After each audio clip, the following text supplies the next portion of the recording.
there's a major connection here. And so I actually ended up going into the mental health aspect with all of this and really just turning that around. And it never fails. Every time a client would come to see me, the first thing I would do was check their blood sugar levels, see what their diet was.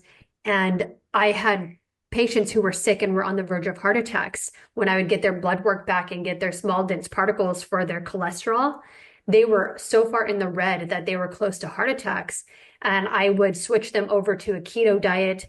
On some of them, it would actually be a carnivore diet, depending on how bad they were.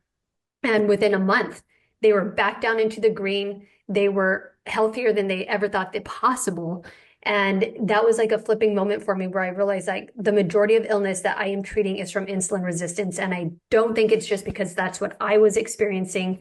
But when you look at what we consume in this world and how we overconsume carbohydrates by 300 plus grams a day, it makes sense. And it makes sense why we're so mentally unwell as well.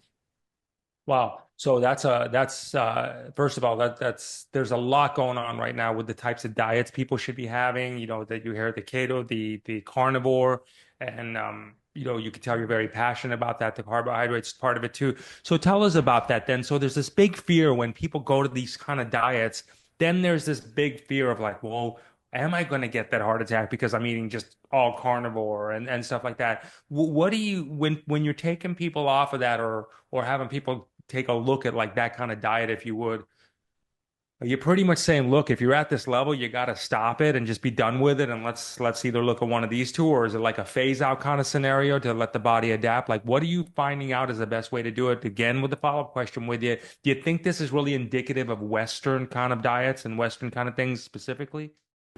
Watch the full episode for free. Click the link in the description and don't forget to sign up for our latest events.